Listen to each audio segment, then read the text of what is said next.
Verse number 1 says, the angel of the Lord went from Gilgal to Bochum, and he said to the people of God, the Israelites, I took you out of Egypt, watch this, and brought you to the land I promised to your ancestors. I said, I will never break my covenant with you. You must not make, this is he talking to them now, you must not make any covenant with the people who live in this land. You must tear down their altars. But you have not done what I told you. You have done just the opposite. So I tell you now that I will not drive these people out as you advance. They will be your enemies, and you will be trapped by the worship of their God. And when the angel had said this, all the people of Israel began to cry. And that is why the place is called Basha. And they began to offer sacrifices.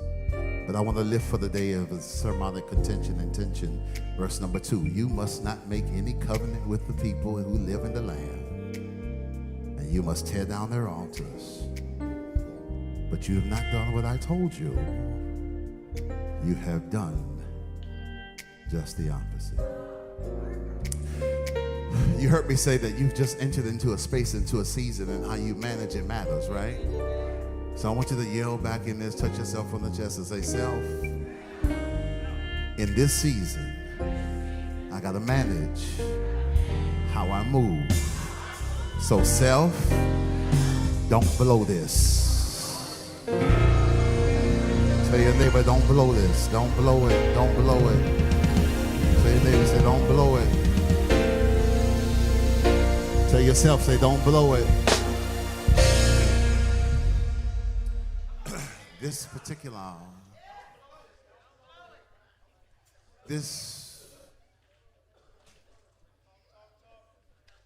if you are a writer and a note taker, just lift your hands. I want to see who writing it, who. Okay, good, all right. Now, if you're using your phone, let me see if you're using your phone to take notes. Okay. I saw too many Androids. I don't have time for that today. So if you got an Android, connect with an iPhone user and just tell them to send you, okay? Because I got to get up out of here, okay? Hear me carefully, prophetically. Hear me carefully. This season and this place you're in is not about anybody else. It's about you. It's not about how they treat you or what they did to you. It's about the operation of your maturity and your intention on staying in the fluid flow of divine favor. God's divine discipline, which many of us don't like, but maturity has taught us to appreciate. His discipline is not punitive, but formative. God finds no pleasure in punishing you. He loves you too much to do that. His intentional disruption becomes, in essence, the architecture of our development. God's discipline becomes the architect of our development. Through discipline, he confronts desires that sabotage destiny. And through discipline, he actually rescues us from mismanaging opportunities. He entrusts into our hands opportunities. And in order for us not to blow it, when he sees us mismanaging seasons, he institutes the discomfort of divine discipline. If you're like me, maturity has taught me that my frustration was misplaced, that my frustration should not have been with God, because it wasn't God who was the catalyst for my failed, faltered, and fruitless seasons. It was me. And the sooner I caught the revelation that divine opportunities come with divine expectations, I began to manage seasons with the intent to not blow it. Yet the human tendency, or my tendency, Bishop, was to rebel against the very discipline and discomfort divinely designed to save me. Instead of submitting to God's will and God's hand, I would cling to the familiar. One of my favorite thinkers wrote an article, and in it she said this, and write this down. When your past is chaotic and filled with unaddressed trauma, your present will often go searching for conflict. You ever met people who just love to fight? Everything is an argument. She said, your mind, hear me, when you have unaddressed trauma and a chaotic history, she said, your mind would rather repeat a pain it recognizes than trust a peace it doesn't.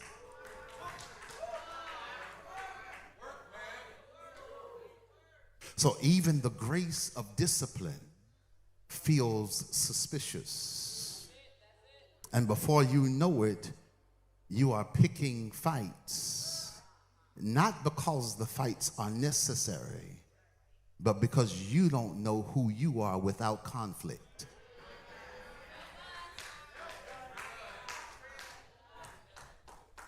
Are you here? And in this particular text, can I walk forward now? You sure? In this particular text, God himself appears in a theophany. That is where God comes down and interacts directly with his people. The Creator is now in Judges chapter number 2 in direct communication with his creation. The Maker is engaging with that which was made. This is not a random angelic visit or angelic presence or prophetic presence or preacher or pastor. This is God feeling the need to make an appearance to that which he made to address tendencies that will cause them to mess this season up. Are you here?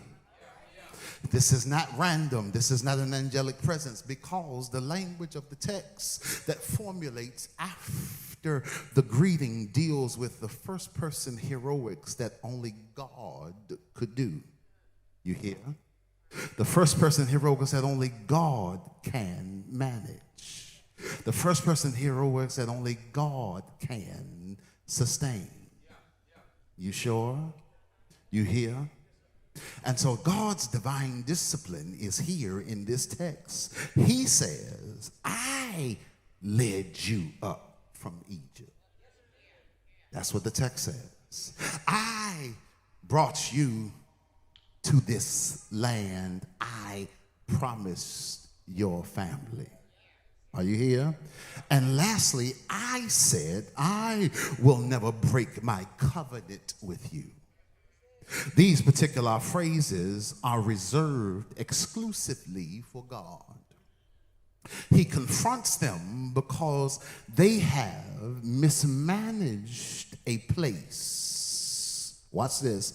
Bishop, not just a place, but a place he promised them.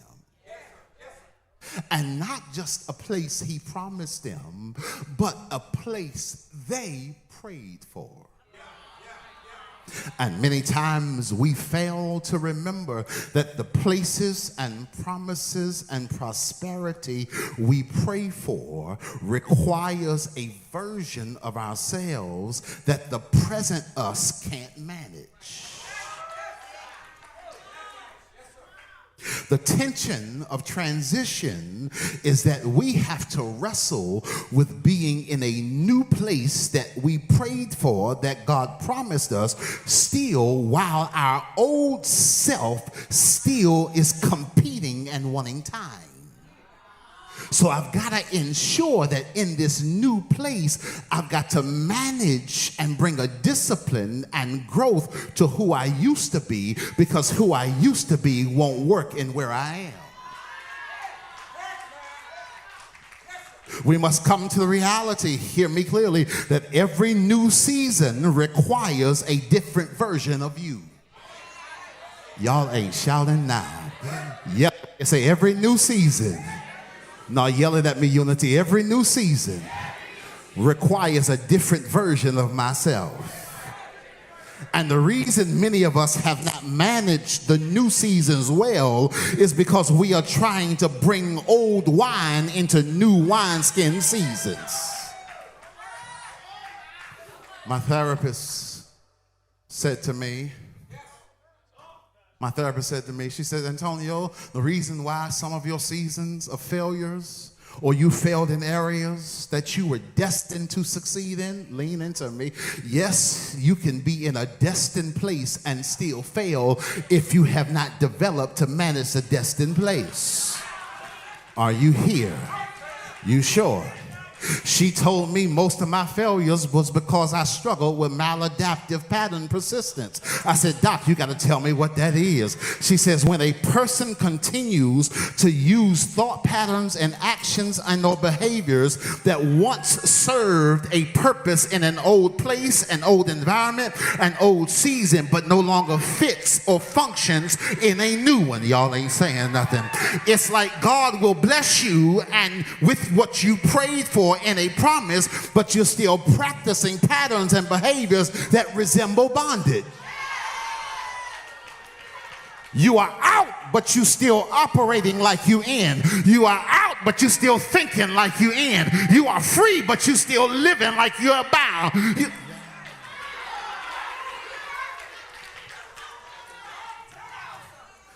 You operating in old entitlements. What you were entitled to last season doesn't mean you're entitled to in this season. And you got to get your ego together to understand I've got to grow from who I used to be, because I can't live in that mentality no more.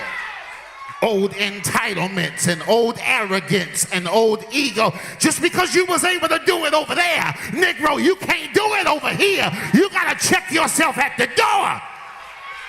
Come here, and just because they let you get away with it in the last relationship don't mean you're going to do that stuff over here. You better get yourself together. Somebody say adjust. Adjust to growth. Adjust to the new place. Adjust to this new season. Y'all ain't here. Manage it well. High five yourself and say, don't blow this.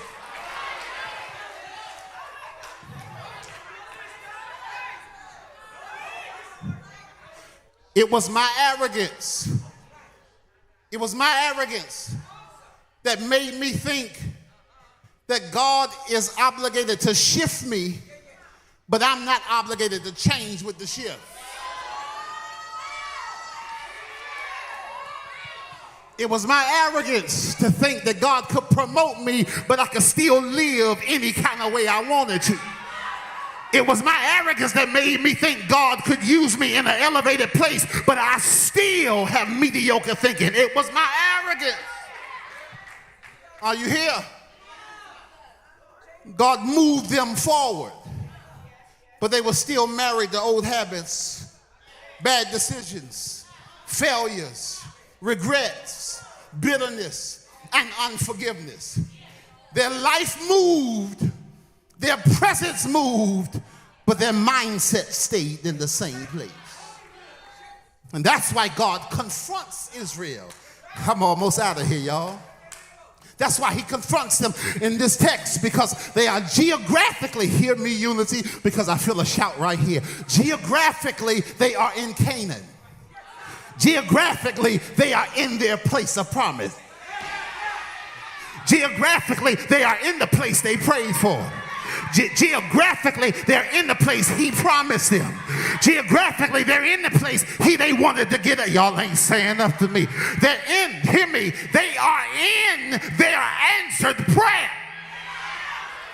Matthews, if you don't work this text, they are in their prosperity season, but psychologically still in Egypt. And still in chaos, and committed to a version of themselves that can't function in fruitfulness. And they are about to blow it. They are about to mess it up. They are about to mess the gift of grace up. And before they do, God confronts them sternly with a discipline that is required so they won't mess this season up. And you got to understand, God ain't trying to hurt you. He's actually protecting you from the you that can mess up where he's taking you. And God keeps giving them grace after grace after grace. Somebody ought to shout right there, because many of us have received grace after grace after grace after grace after grace after grace after grace after grace. God ain't gonna do it no more. After grace, God, I'm done this time. After grace, God, it's over. After grace, after mercy, and we done messed it up, but he still gives us another chance through discipline.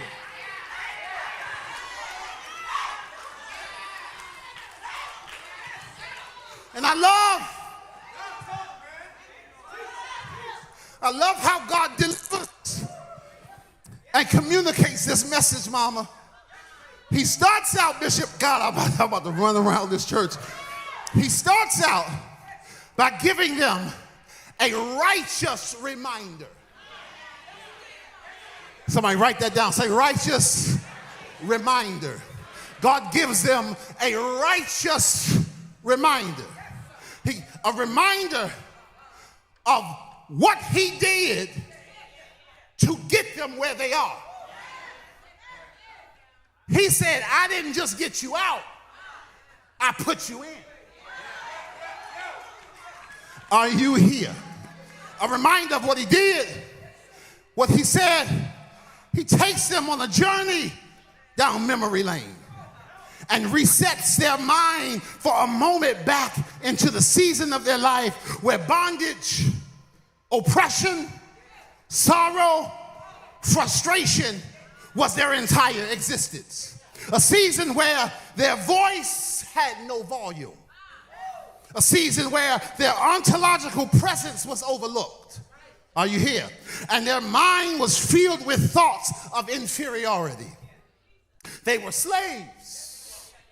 They cried, and God creates an experience inside of a bush, and he gives a bush a purpose and a voice, and that rendered through the bush, I've heard their cries.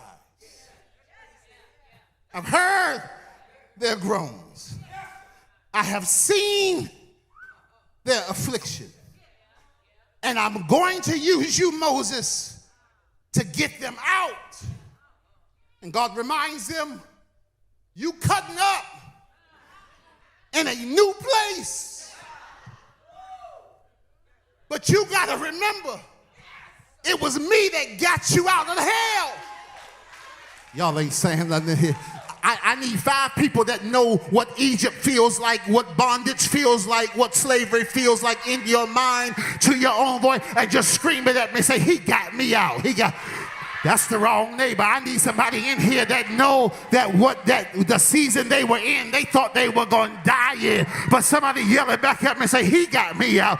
It wasn't my mama. It wasn't my daddy. It wasn't my brothers or my sisters. I don't even fool with them like that. But it was God that got me out. Somebody yell it at me and say, he got me out. And that's why I shout. Not for cars, clothes, and money. I shout because I should have been left for dead in the place that I was crying in. But he got me out. From a place, from a season where you cried yourself to sleep, wondering if anybody heard you. And let me say this to those that are feeling unheard. God hears every word.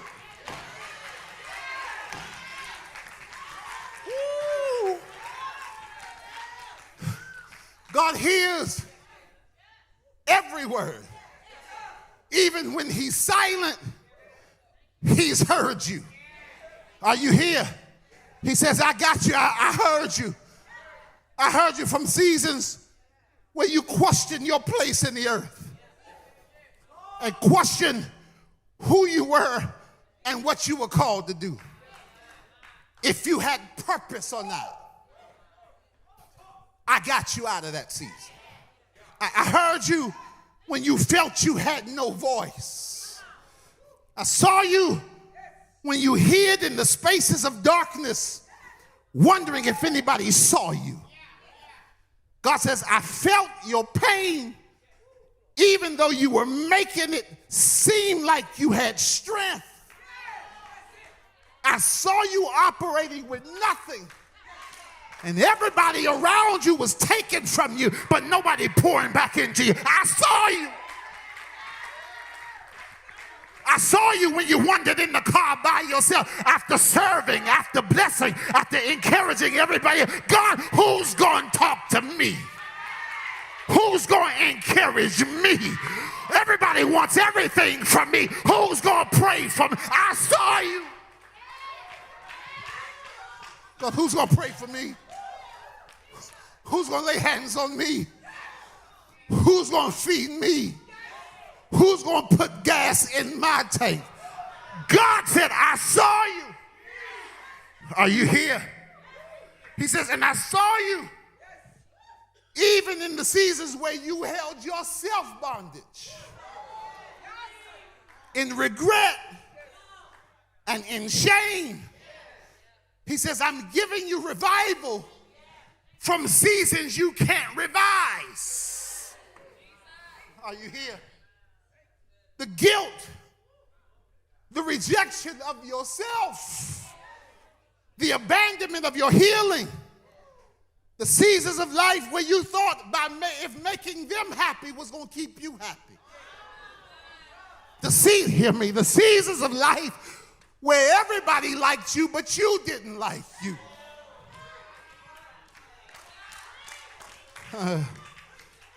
Where darkness clouded your mind and you saw nothing good for you. And the place you're in right now is not because you were that good or because you was that strong or resilient. You're in this place this morning right now with your sanity and your right mind because I heard you and I came and got you.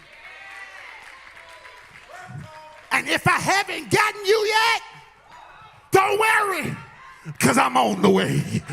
Would you high five your neighbor? Say, neighbor, if he ain't got you yet, he's on the way. Baby, y'all know, look at somebody else and say, neighbor, trust me. I've been there. I've been where you are. I've been there. I've been in that space. I've been in that season. I didn't want to live. I didn't want to work. I didn't want to go to church. I didn't want to pray. I didn't want to worship. I didn't want to sing. I didn't want to serve. But I see you, and he's on the way. Touch your man and say, he's on the way. Somebody say, he's on the way. And so, Pastor, I got 1 point. I gave you some points. I got 1 point. Pastor, how can I safeguard myself from blowing this place that I prayed for? How do I not mismanage the promise that gives birth to distorted desires, dysfunctional decisions, and disordered motives that will move me from divine favor into unnecessary frustration? How do I safeguard me? Come here. How do I give me the loyalty and the forgiveness I give everybody else? Lean to me. The text says, not this text, love your neighbor as you love yourself. When you look at it semantically in the Greek, it's love yourself, then you can love your neighbor. Here is the reality. You have forgiven people who've done you dirty, but you haven't forgiven yourself for what you did 10 years ago. You give everybody else grace but you. You encourage everybody else but you. And God says that in order for you to manage this season, you got to understand you are your greatest commodity. And you can't give others what you don't give yourself. Touch yourself on the chest and say, baby, I'm loving me. And if you mad that I'm starting to love me, that means you ain't loved me in the first place. Because now I got to set these boundaries upon who I've waken up to who I really am. And now if you can't take my boundaries, you didn't love me in the first place. Are you here? So how do I safeguard me? How do I safeguard? One point. Don't blow this season by committing to connections that could cancel the flow of your forward.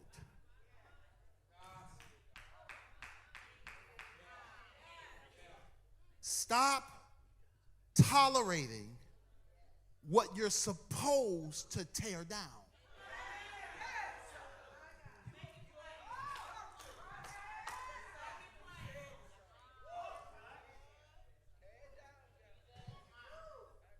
Don't blow this season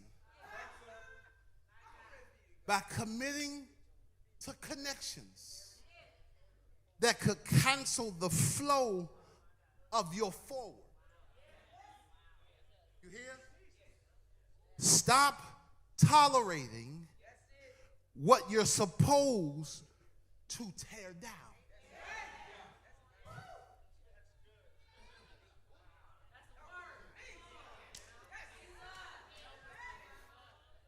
Y'all here? This is it. I'm done. After this, go jump on that ham and I'm almost out of here, Doc.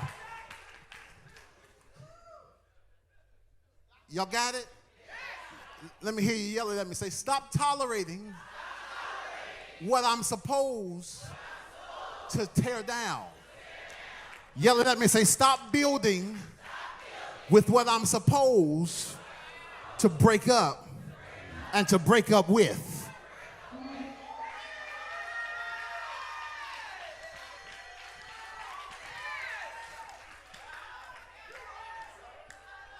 Y'all, I got to get out of here. I got to get out of here, y'all. I promise you, I got to go.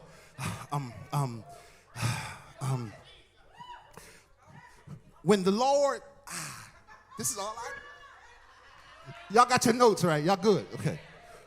When the Lord declares in Judges chapter 2, verse number 2, you, watch the command, I'm going to put you in there. There's going to be some people in there when you get there, but they ain't supposed to stay. Now, God says it ain't my responsibility to kick them out. My responsibility is to get you in. And it's your responsibility to understand They're going to corrupt your flow. You got to get them out. In other words, God says, even if you find them cool, doesn't mean they not cursed. Y'all, I got to get out of here. Yell it at me. Say, neighbor, just because they cool doesn't mean they curse. Just because they got a nice personality doesn't mean they fit my purpose.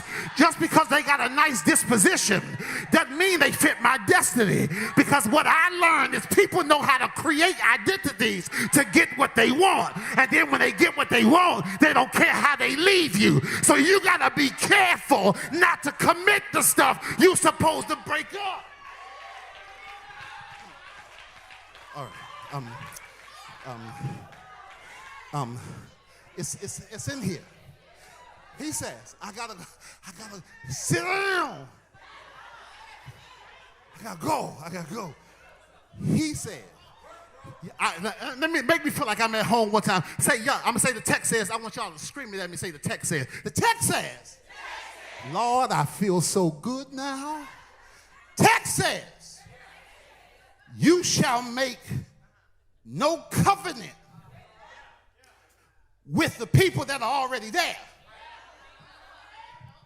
You shall, here's the instructions, tear down their altars. The Hebrew force of the semantic sentence and the English, the Hebrew force is harsher. The English is a little softer. He says, tear down. Are you here? Make no covenant means don't forge relational agreements. Relational or business alliances, connection loyalties, or emotional bonds with those whose presence contradicts God's purpose. Are y'all here? You sure? Tear down is an imperative meaning demolish quickly and completely. Once you identify they don't fit, don't give them room, because them not fitting is a character change. Yeah. Are you here?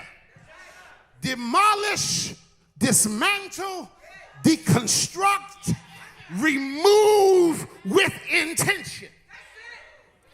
God is not simply giving Israel instructions. He's setting up and teaching them how to set up spiritual boundaries. This is how I got free from, let me say, how can I say this, Bishop? I want to make sure I say this clearly. I ain't going to look at him. I'm going to look over here. This, how I got free from excusing people from my ministry. Because once you give them chance after chance and you realize they don't have your heart, what you say to them in the nice way of this text, I don't have the grace to pastor you. I'm sorry. I'm going to come over here. I have the grace to pastor. I just don't have the grace to pastor you, because you came in with your own ideals, your own ideologies. You came in with maladaptive personality persistence, thinking you can do over here what you've been doing over there, all these, and that don't work over here. So I love you, but here's your letter. Okay. That wasn't even in my notes. That wasn't even in my notes. I don't know why I said that. But look at your neighbor and say, neighbor, there are some people, you just got to give them a gracious letter inviting them to exit stage left. Y'all ain't saying nothing in here. Y'all ain't saying nothing in here. Are you sure? Can I go a little further? Because I'm almost out of here. You sure? You sure?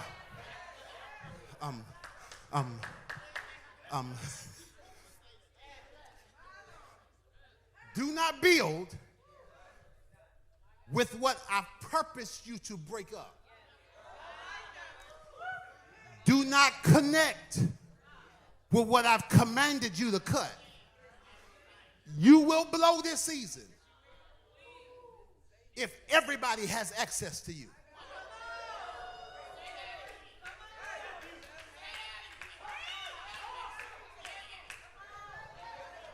You will mismanage this season if you don't have the boldness to set up spiritual and relational boundaries. Are you here? And so he says this. He says, don't connect with what I command you to cut. Israel's, hear me, failure, watch this. The failure was not ignorance. Their failure was tolerance. God have mercy. They heard what he said. They can't blame their dysfunction on them not hearing it. Watch this. They heard it, but they listened to something else.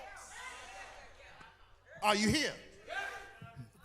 They rebelled silently and compromised. Watch this. You blow a season when you bond with what God told you to break. And this text is confronting even not just, I gotta do it, a historical Israel.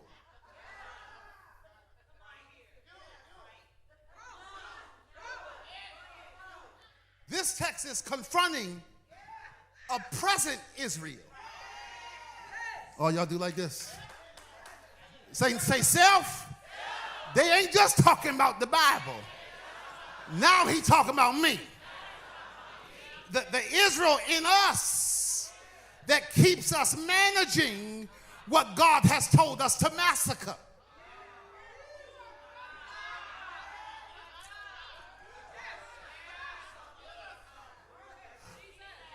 Okay.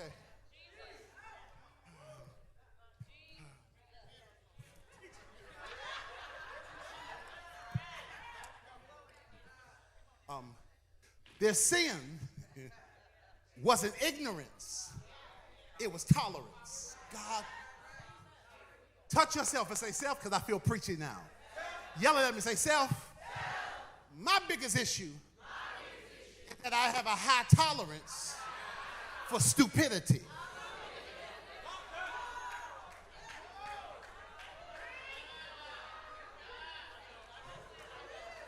Okay.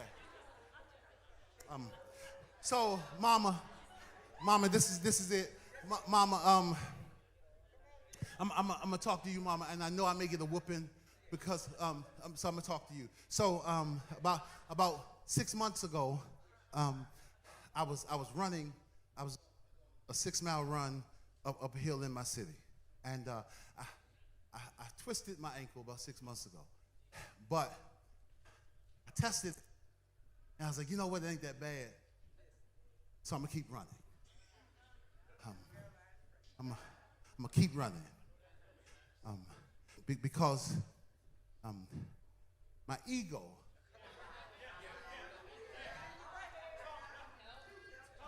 wouldn't let me, in front of the people I was running with, act like I was hurt. Now, if I was running with real people and real friends, they would have saw I was hurt and encouraged me to chill out. But there are people who you are with who cares nothing about your pain, as long as you still provide the presence they need.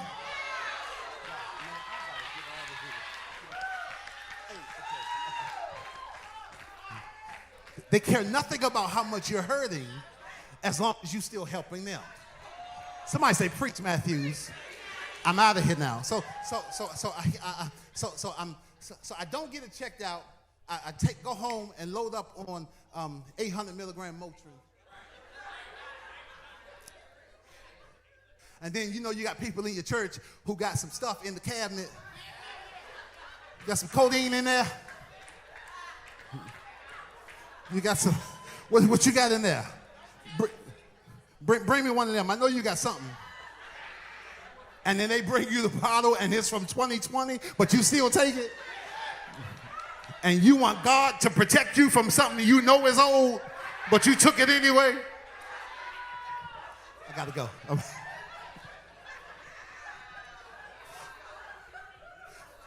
So I go in.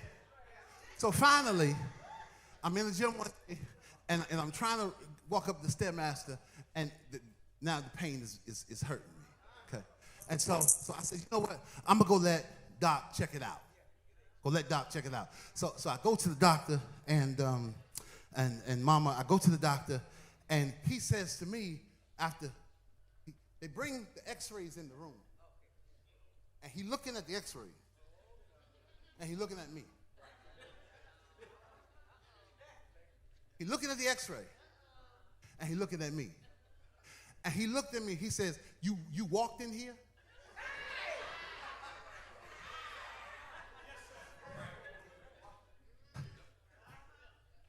He said, you walked in here? I said, yeah, I walked in here. He looked at the X-ray, and he looked at me.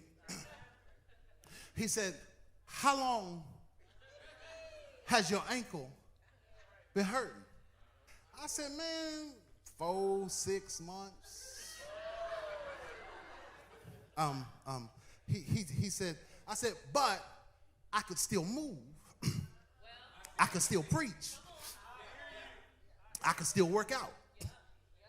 Right? And so I said, I said, I felt it, but it didn't bother me to the point where it stopped me. I was still able to function. Are you here? And in other words, Doc, I have a high tolerance. I love y'all. I've got a high tolerance for pain. And he looked at me, then looked at the X-ray, then looked back at me. He said, well, Pastor, let me tell you something. Your high tolerance for pain almost cost you greater than you ever expected. Yeah. He says, because I'm looking at the X-ray and I'm looking at you. What started out as a sprain is now a fracture. Okay. He says, what started out as a sprain is now broken because you tolerated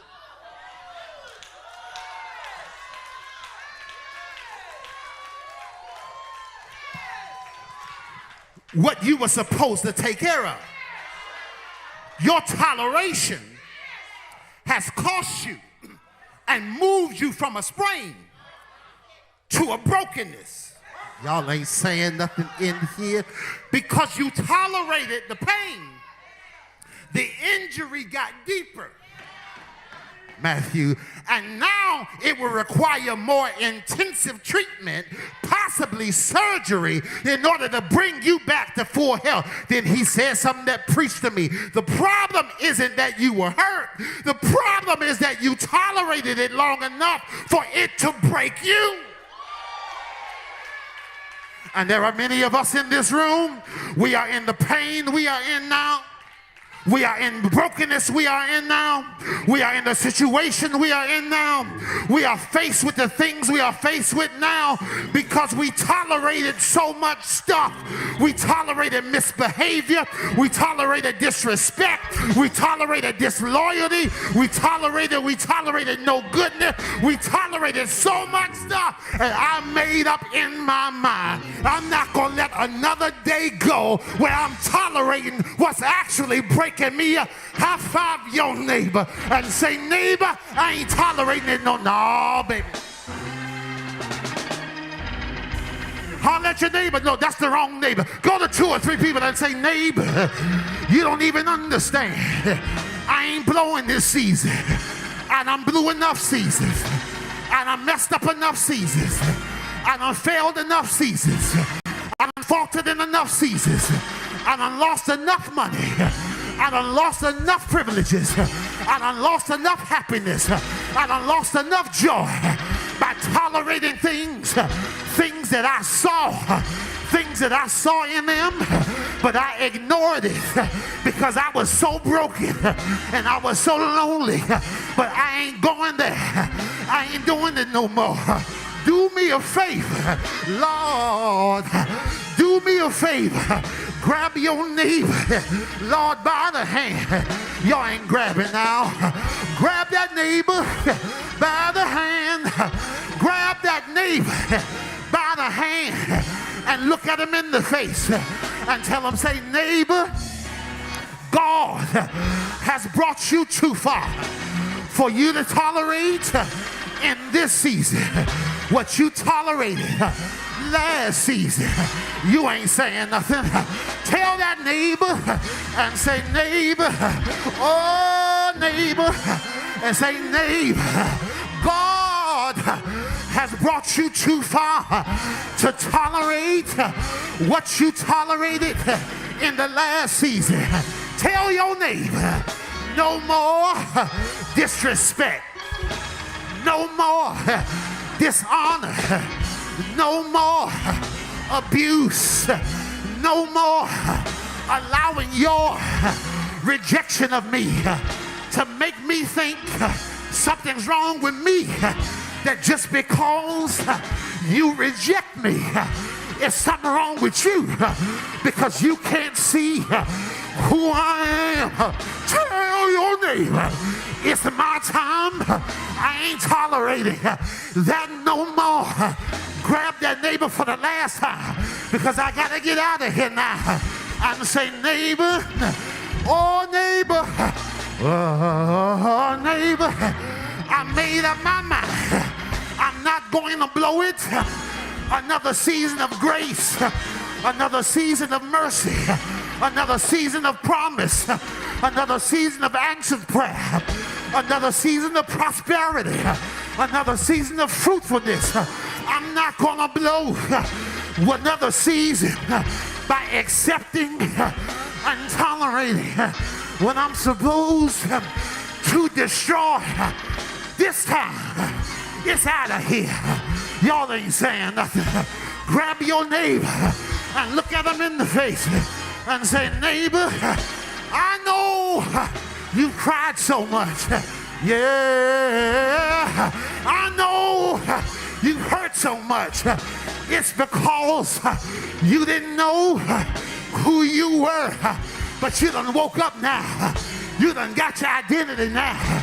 You done became Whoopi Goldberg at the table in the color purple. I may be black and I may be ugly, but I'm here and you can't stop it. You can't take it. You can't deny it. I'm anointed. Grab your neighbor for the last time. Lord, grab your neighbor for the last time. Grab your neighbor for the last time and say, neighbor, this year I'm moving in security. This year I'm moving in identity. This year I'm moving in destiny.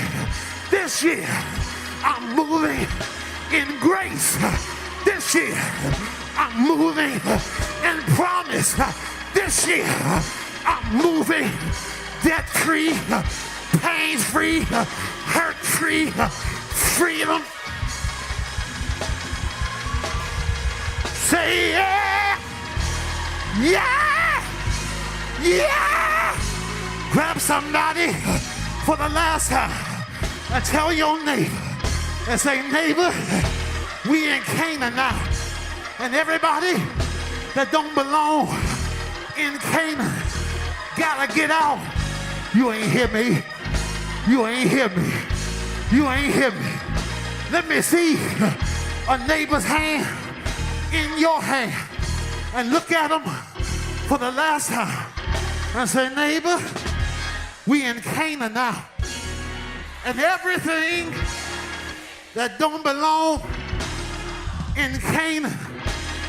Gotta get out. Tell them, say, we in Canaan right now.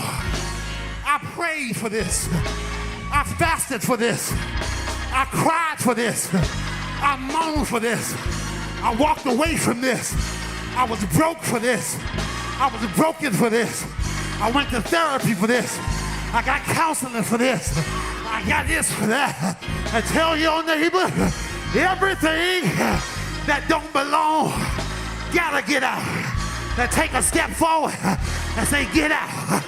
Take a step forward. Y'all ain't moving in this out.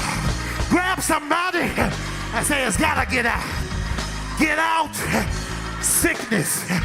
Get out poverty. Get out debt. Get out blindness. Take another step and say, get out insecurity. Take another step and say, get out identity crisis. I said, take another step and say, get out everything that don't belong in my house. Get out of my children. Get out of my family. Get out of my money. Hey, get out of my house. Get out of my family. Get out of my marriage. Get out. Get out. Get out. Get out. Get out. Get out. Get out. Get out. Get out. Get out. Got to go. Got to leave. Got to go. Got to leave.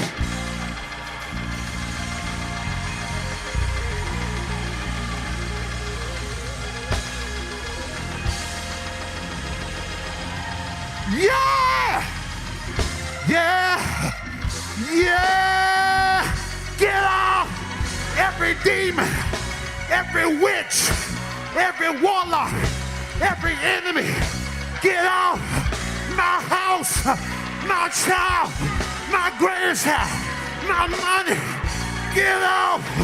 My body, get out! My mind, get out! Get out!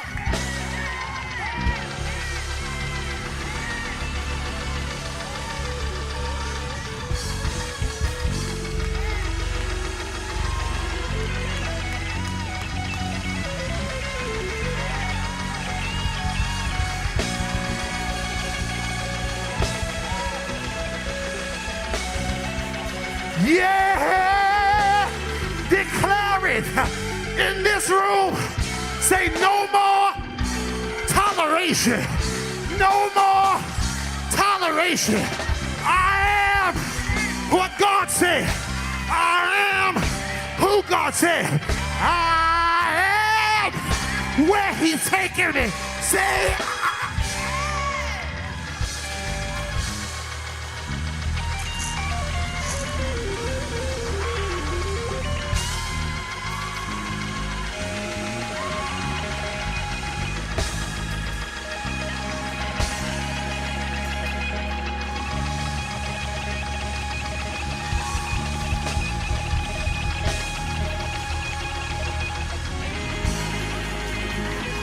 yeah!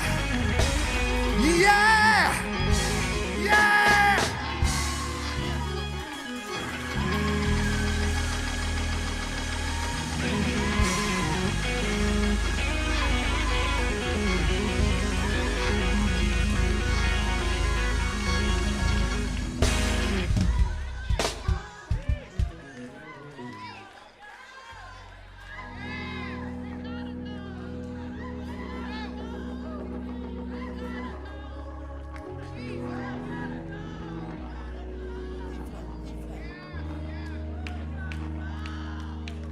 So,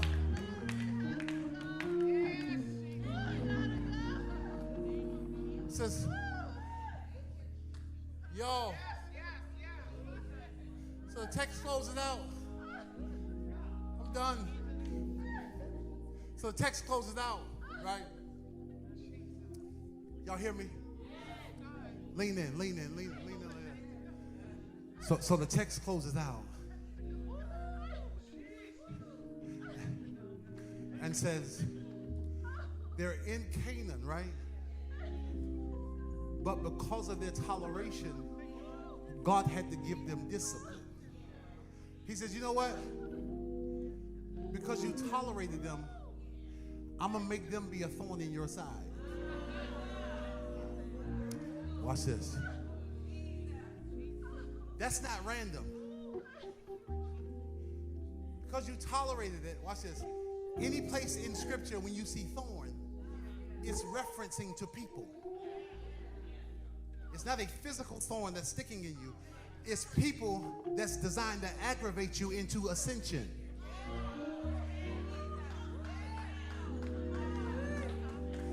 Watch this. He puts it in your side because you chose it, and so it means you chose it. You got to walk with it for a season while you're still growing. Bishop, what blew me, sometimes God will progress you while you're still walking with an assignment you chose, not him.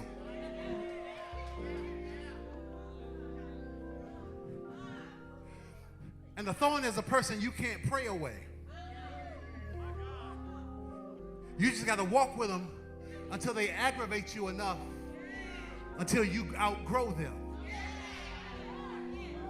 That's why Paul said, I prayed 3 times for them to get away from me. But God says, no, I'm going to give you the grace to walk with what you chose, even though it hurts the hell out of you. And you know when you've grown. Well, how do I get rid of a thorn? You know when you've grown, when you're still moving and the thorn falls off.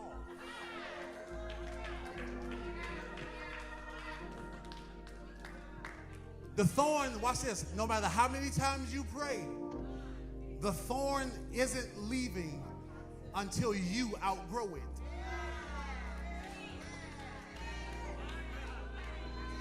God have mercy. So the text says, I'm in the book, right? The text says, God says, I'm not going to drive them out. I'm going to make you live with them until you change.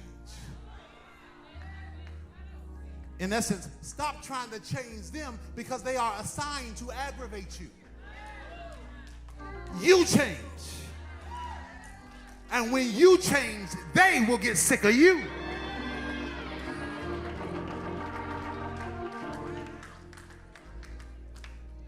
Don't blow this season by committing to what you're supposed to cancel and entertaining what you're supposed to have to exit. Because you can never get rid of what you continue to entertain. Pastor, I don't like him. I don't want to date him. Well, why they want to leave me alone? Because you keep saying yes.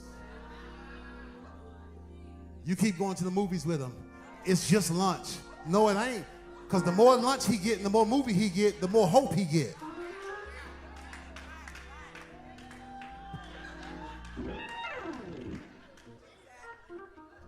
And it's hard to get rid of somebody who got hope.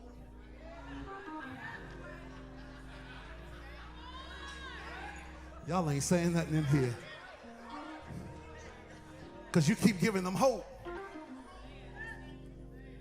Chat, put in the chat. Stop giving them hope. That's my camera. Stop giving them hope. But God says, there's 50 of you. He can return 50. There's 50 of you who this really hit. And when I say hit, it hit. Especially the part of the stuff you've been tolerating. Let me ask you a question. Can I ask you a question? And this ain't no judgment. How you tolerating what's killing you in your own house?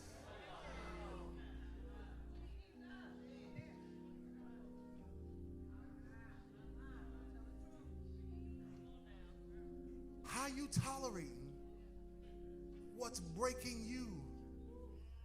There was one person who showed us how much love breaks us so that you wouldn't have to endure the breaking love.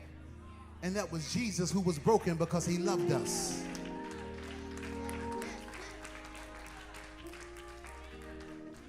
watch this. He says, you're blowing what I have for you because you're tolerating what I didn't assign for you. If that hits you, lift that hand. Lift that hand. But I'm talking to 50. How many am I talking to? Somebody say 50. I'm talking to 50 of you who's saying, today,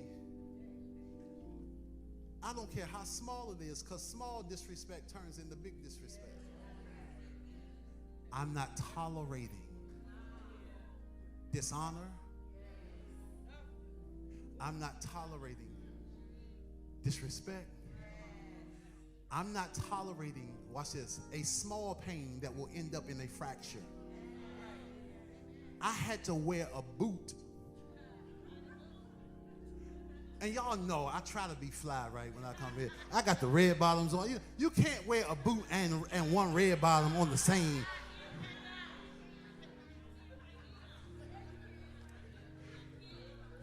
If you have to, you can. But watch this. I didn't have to, because had I went and got it checked early,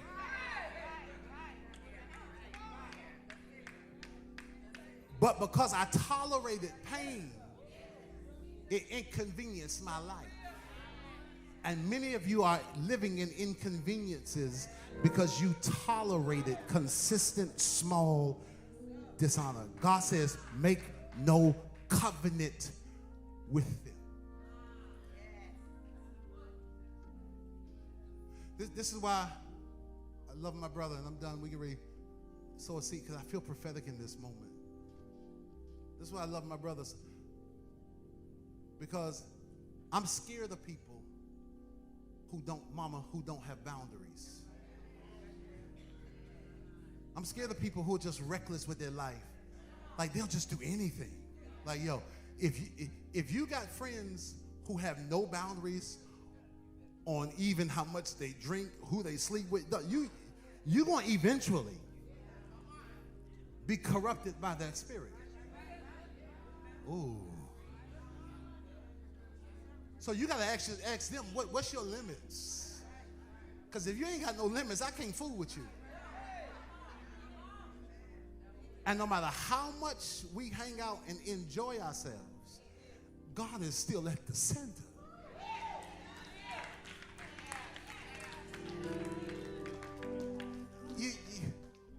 And so I'm done. Everybody stand to your feet. Everybody stand to your feet. My 50 of you. Somebody say, I'm part of the 50.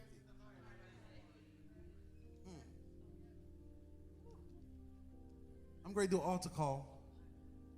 And is there anything else I got to do? You doing benediction or benediction? Okay. So we're done.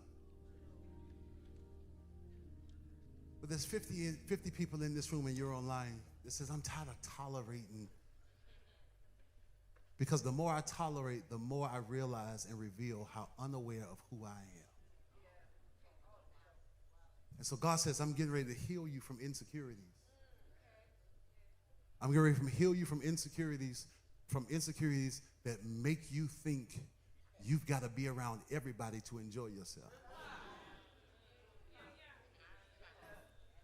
God says, I'm going to make you like you again.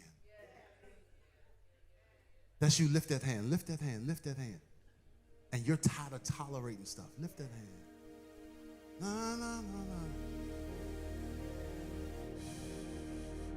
There is a sweet anointing in the sanctuary. There is a stillness in the atmosphere. So come lay down burdens you have carried in the sanctuary. God,